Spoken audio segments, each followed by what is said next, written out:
One of the co-creators of The Daily Show, writer and comedian Lizz Winstead. Plus, G is on the hunt for gooey, delicious sandwiches, and gee, what a find. Summer is here, and we're telling you how to pretty up your patio.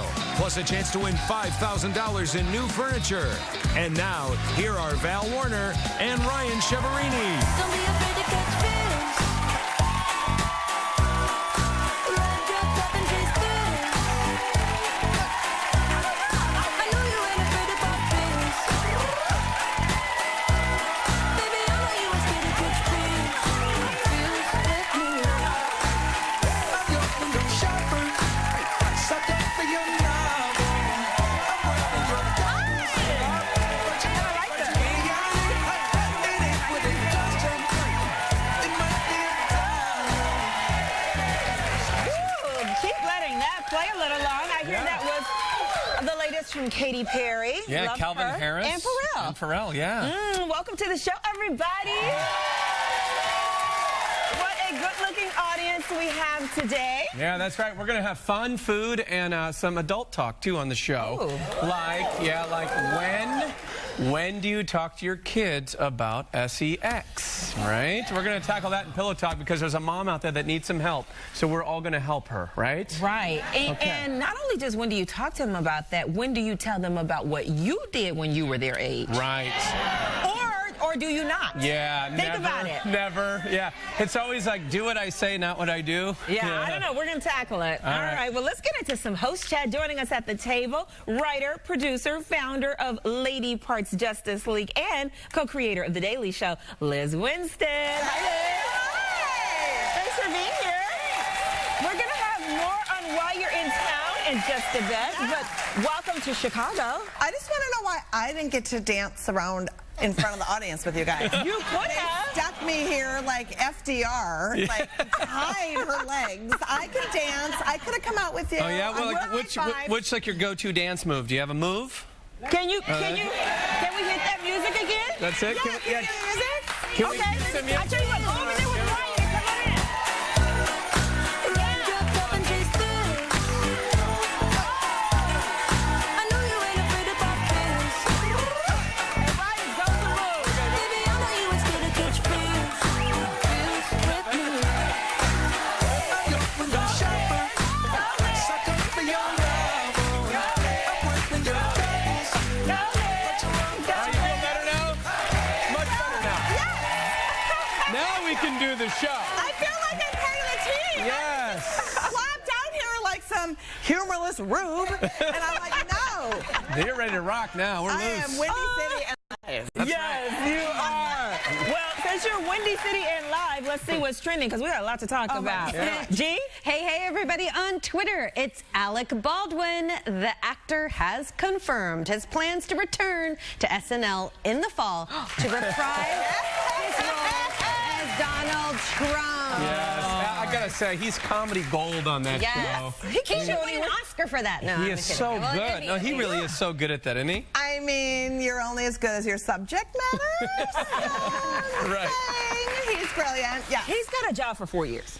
I mean, yeah. it's not even an option about whether he's coming back every year. Why wouldn't he come back every year? If President Trump has a right. job for 4 years, he's got a job for 4 years. Yeah. As long as the president is in office, Right. he will have a job making us laugh. No I doubt. thought this was a happy show. It is. It is a happy show. It is. It's comedy. We're talking comedy. Yeah. Comedy, yes. Well, Ryan's going to tell us about something that he's really happy about. I'm yeah. not so much. Yeah, I don't know how your commute was from the airport, but I don't know if you heard about... I'm still making it, actually. Yes. I'm a hologram of myself. I'm actually still in the car. That commute trying can to get be here. rough, but Yeah. Elon Musk, who is a complete genius, the founder of Tesla, SpaceX, now he's talking with Mayor Rahm Emanuel about this light rail, which you may have seen on the news.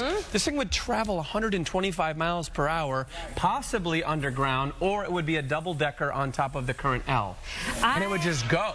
It would get you to I the love airport this. so fast. I mean, traveling would be so much easier. Would it feel like you're going 125 miles an hour, or would the technology be so smooth that you don't necessarily feel it? I don't want to feel like I'm going 125 miles to the The airport. current L right now, when you're going 5 miles an hour, feels like you're on shaky ground. Look, and if you're in the wrong bra on the L, what is happening? That is not even real. That is like some other thing. It's like you're on The Price is Right, and you know what I'm talking about, right? Yes. Come on down. No, I'm on the L. I can't. I can't. I think it's going to be super smooth, like those bullet trains in Japan and in Europe. And Val will be probably riding one of these trains in Europe soon. But I think this is really cute that you think you're going to get a light rail when you haven't had a budget in 3 years. I know. Right. It's a pipe dream. adorable. I know. Right. And remember, Mayor Daley talked about this since the 90s, but the fact that Elon Musk, if he's getting involved, he's a billionaire. He can it's pay possible. for it. The guy's a genius. Yeah. How about this? How about he fix some of those Chicago public schools and then build the L? Since he's got a little money, is that a good idea? I think so too. Like even just a plan like, will they be open in the fall? That's a mystery that we should solve. Right. But you gotta think about it when they think like these people have all these grand ideas of all this money. Like, do a little some of that. Then do that too. But like, you know, if you got a little surplus, then why not? You know. But you know, let me tell throw you a one couple thing dollars towards the school that's system. kind of crazy. My brother, I'm from Minneapolis, and my brother's the mayor of Bloomington, Minnesota, which is where the Mall of America is. Sure. And he's a conservative mayor, and he worked with the Minneapolis mayor, and they built a light rail from Bloomington, which is where the airport is, 20 minutes into the city. Yeah. And it is something that is pretty cool and kind of brings people together in a way that's really important, because people then live on the light rail. You get people going back and commuting, and you do bring communities together when there's light rail. And so I think it's kind of cool. Yeah. There's hope. Well, hopefully it happens. Hopefully it happens. It won't be for a long time. No. Will there be self-driving cars first, you think? That's Probably. coming. I think I say I have a bet with my friend that in 2020, by 2020, You might be it will be right. commonplace to have self-driving cars. You know what? I do not encourage that. I know. People But you are know what? terrible when they're driving. Let me tell you what I do not necessarily encourage either, and that is a 10-year-old who already has aspirations for college. And I get the aspirations for college, but necessarily that the colleges are recruiting him. signing and recruiting a 10-year-old boy. To play football? To play football. Is he too young? This is what happens. Look at him. He's a stud. He's going to 4th grade. That's like my son's age. And I get that, like, I want him to have big goals. I get it. But, like, should he be dealing with the pressures of having to talk to colleges at 10? No. He Also, should. no, his little brain injury stuff. It freaks me out to think of. Make him play soccer. Yeah, well, here's the thing. Football. He's super talented, He though. is. He's amazing. We watched some game tape on Look him. at how some football fast video. his feet are moving, though, right now. Seriously. Like, even some grown men athletes can't do this. Yeah, there's no question to me that he will be a professional athlete in some sport. Maybe it won't be football. Maybe it'll be something else. We saw him running track, and he was unbelievable. Maybe he'll be an Olympic athlete. But to recruit a kid that's 10 years old is just plain wrong. Let him be a kid. That's like too much pressure. It's too much pressure. Way too much. No, let him have a childhood. Let him like relax. Let him go have fun. Like, I mean, he already looks like he's ready for endorsement deals. Like, look at him. Like, This is what he said. I get better. I got better by training harder and training stronger and putting more into my workouts. Like, Max doesn't say anything like this. Good. Let him be a kid. Yeah, but I mean, he has been on me about, Mommy, can I play football? Ooh. I don't know. My What should I brother do, played in the guys? NFL, and I played college football. I say no. I am not a fan. Yeah. I am not a fan. I have talked to way too many athletes and advocates for the brain injury stuff, and I feel like, you want to know what? I think the best thing about sports is learning teamwork and learning, and also learning about, like, not everyone gets a star. You know, like really learning about what that means and your value. And so I think there's many other ways to do that. I also think that, why don't they find some 10-year-old girls who are really good at STEM and, like, encourage them, get them into math and sciences. Hey, right? that would be good. I'm just saying, maybe it's not the best YouTube video to see a woman working out a math problem, but guess what? They're going to change the world. Yeah, just like the movie. Yes. Yes. That one. Yeah. That was a good one. Figure. Hidden Figures. Hidden Figures. Yes. Hidden Figures, yeah. So that was your hidden figure. There you go. That's my hidden figures. Thank you. Well, We all it worked on reminds that me of together. when we see the kids that are like already extreme bodybuilders at like age 8, and like you see them and they're like totally ripped, and you're like, what are you doing to your body? I'm like, I think we would be grossed out by that. So it's a little weird that we're not grossed out by this as much. So it tells you about Speaking of being grossed out, G, I think all of us were pretty grossed out about the stories we were hearing about Bill Cosby, and now this might not make you feel any better. He is getting ready to go on a legacy tour. And that is a tour to basically reprise the love that we had for once Dr. Phil Huxtable on The Cosby Show. I don't think that anybody is going to look at him lovingly anymore. Yeah, I think no matter what, his legacy has changed. It just has changed, just as Tiger Woods' legacy has changed. Yes. And it's not going to go back.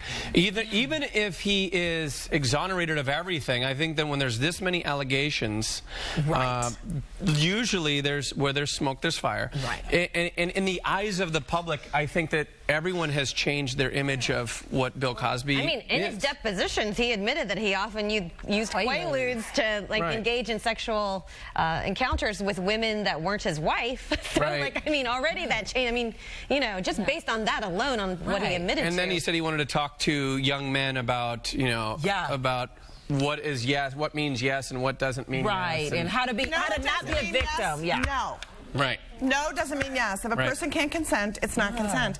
And I just feel like, too, as women, we talk a lot about, you know, like even Bill Cosby going on a tour to teach men how not to get in trouble. We need to teach men not to rape. And what that means. You know, we talk so much about women need to have self-defense. We need to teach our girls to say no. We need to teach our girls to do this. If boys are allowed to experiment with alcohol, so are girls. You know, like we go through positions, right? And we need to teach our boys what all that means. And I just feel like stop putting the onus on the person that is going to ultimately be the victim. Right. To stop themselves. Well, here's the thing. I mean, you have to ask too. Like, who's in his camp advising that he goes on a legacy tour? When he's just opening up himself now for people to come in and like attack him. It's not going to do any good. It's going to do more harm, I would think, than good. Very soon to try to do that. You know what I mean? Yeah, because there hasn't even been the first mistrial that's happened. They haven't even gone back to the second one. I think it speaks to his ego. I mean, I think all of this, like his testimony in the trial and his depositions, and then also the fact that he now wants to give himself a tour about his legacy. Like, he's got a lot of things going on with his ego. He can't even see the people talking to him. I mean, like, I'm not trying to be cruel or mean or anything, but I'm like, I have a very good point here. Hear me out. How are you going to engage in a dialogue about love me again? You can't even see him. But wait, maybe this is great. Maybe you just put him on this tour and no one's even in the room and he's just talking to nobody. And then we can all just revel in the fact that he thinks he's on some big tour and then it's just like crickets. Or just put crickets in the room. His camp is playing applause track. Well, talk about legacy to legacy. Former tennis player John McEnroe is basically criticizing Serena Williams' legacy in the tennis world. That's right. He came out with a quote that says, on a given day, Serena could beat some players. Okay, I believe because she's so incredibly strong mentally that she could overcome some situations where players would choke because she's been so the it girl so many times, so many situations in Wimbledon, the U.S. Open, etc. But if she had to just play the circuit, the men's circuit, that would be an entirely different story. And he's saying that basically she wouldn't come in ranked as high. Right, she would be like 700 on the men's circuit. Why even say that comment? Why even make the comment? You know? I know he's John McEnroe. He hasn't always conducted himself the best. I was actually showing Val some of his videos of his tantrums. Because I had to ask him, like, what is this dude? Why is he attacking? Well, anyway, Lady Serena came back at him. Go ahead. White men have never found a reason to not say something. They just hey, that's a generalization, not this white man. Very reserved. But I also feel like, exactly, why are you offering up things no one asked of you? You know? Right. Well, that's what she said. I did not send for you. Yeah. Everybody's upset about it on Facebook. Yolanda says, this isn't the first time John McEnroe has felt the need to try and point something out that's negative about Venus and Serena's game. And then, of course, Brenda says he's trying to be relevant again. And Jerome says, boom, he just wants to make some money by playing you, Serena. And Mukisa says she has more Grand Slams than him, though. Yeah. I would love to see a charity game between the two of them. Yeah, because didn't Billie Jean King play somebody? Bobby Riggs. Yeah. So like he should play Serena. Well, she got the last word. Let me tell you what While she's pregnant. While she's pregnant. That would be the best. She tweeted like, I'm sorry, I've got a baby and I can whip you. Yeah.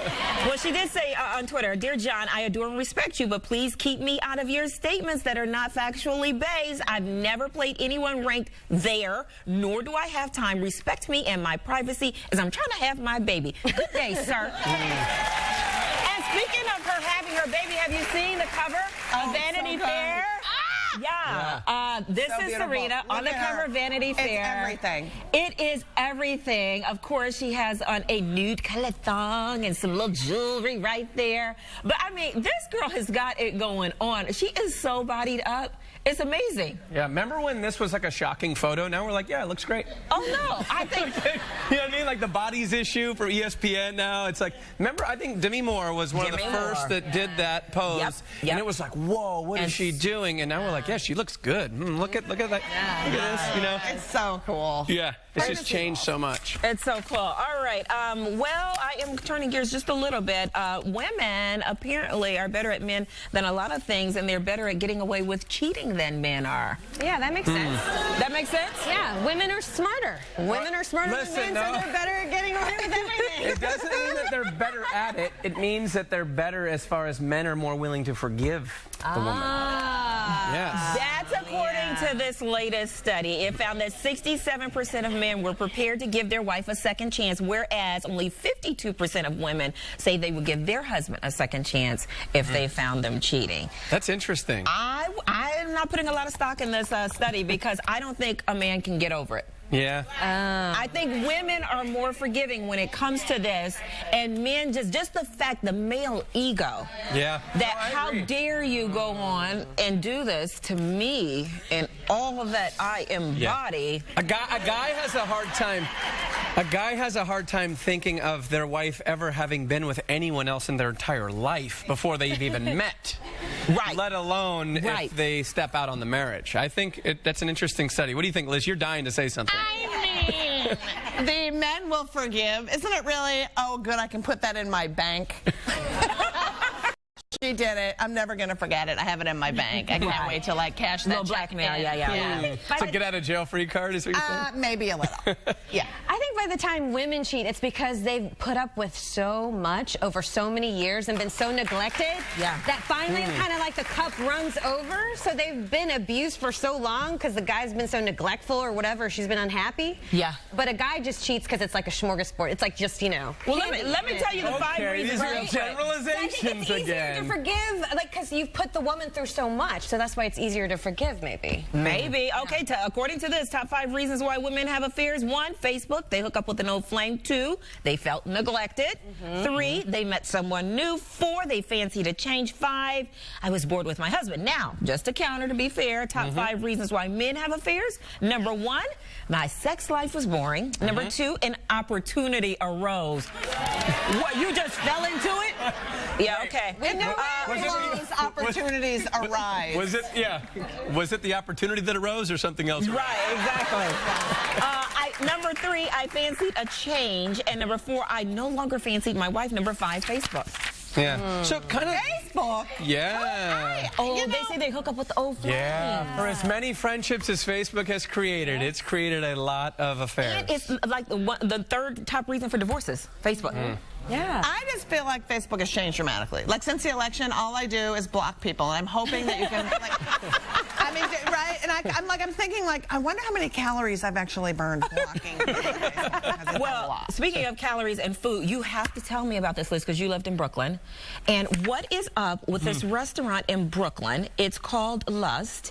And basically, humans are trays for food. Like, you eat off of the naked body. Yeah, it's called art. Hey, honey, I'm going to the art fair. Yeah, so it's called plates. Use one. But I just can't.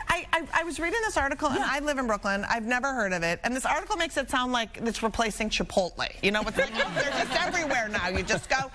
But I don't know who's doing this, but I can tell you who's not doing it. Menopausal women. Because, you know, you'd cover us with all the food, and we'd instantly break out into sweat. It would be the worst restaurant ever. That'd be it, yeah. I don't know. Like, okay, here's 2 questions. Would you want to have people eat off of you? Or would you ever want to eat food off of the naked body? I don't know. Well, it depends who it is and if I'm in the privacy of my own home. But not at a restaurant. Who's got that kind of time? You gotta put the food on you, you gotta put the condiments on you, you gotta get... Then somebody's like, oh my God, I'm lactose intolerant. You're not gluten-free. It's like, I can't do it. Yeah. It's too many peanut allergies? Oh my God, can you imagine? Yeah. Right. Stop the show. I have a peanut allergy. I'm like, then we're not having sex. Well, Liz, Liz is going to be sticking around because up next is Pillow Talk. And at what age do you have the sex talks with your kids? One mom wants to know. And then later, craving some good comfort food? Well, the spot's serving up gooey, delicious sandwiches. All coming up next.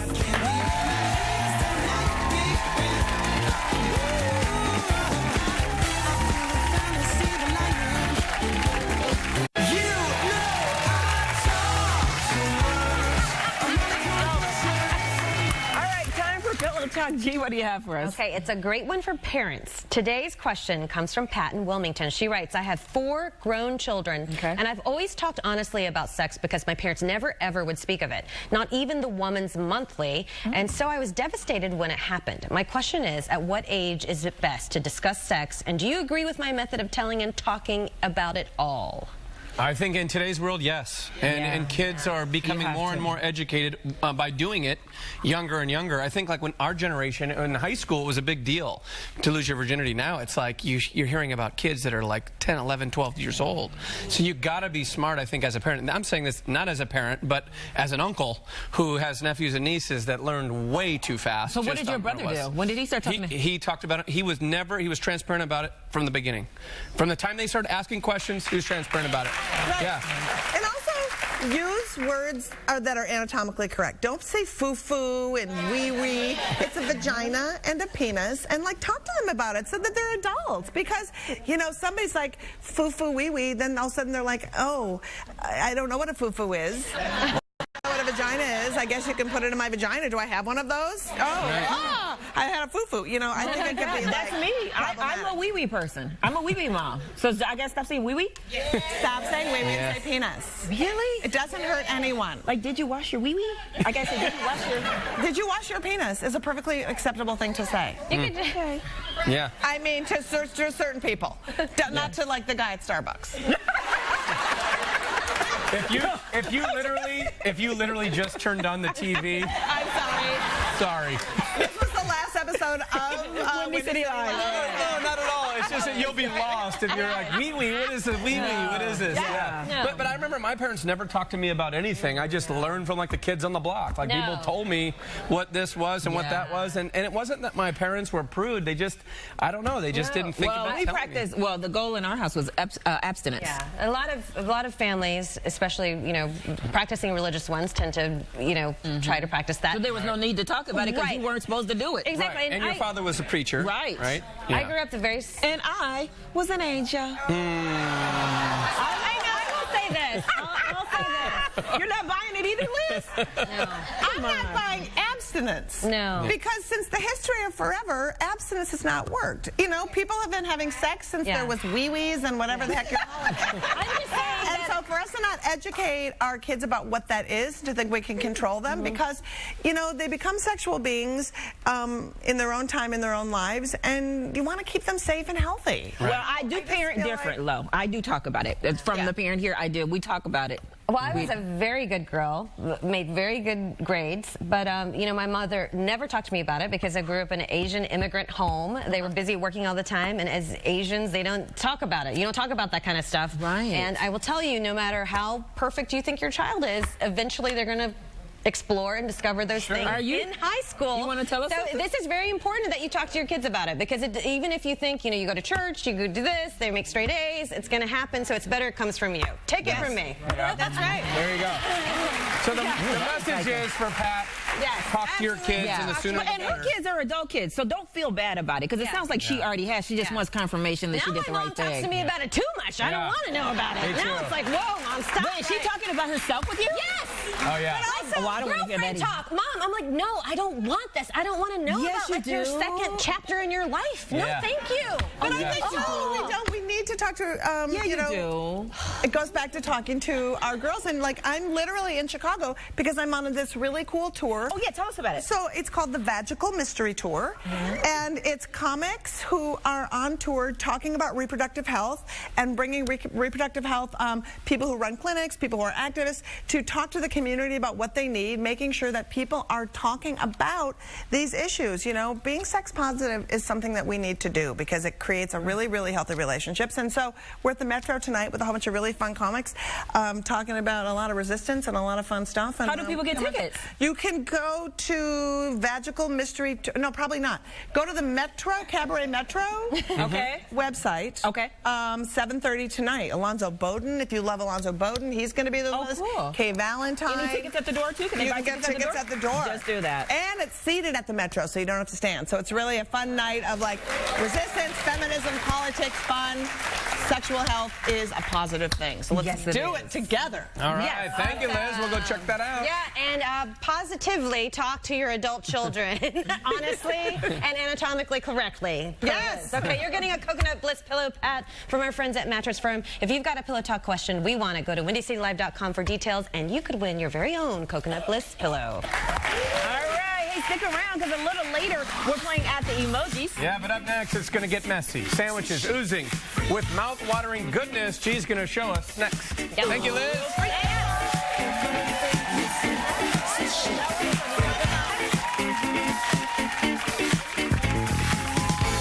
You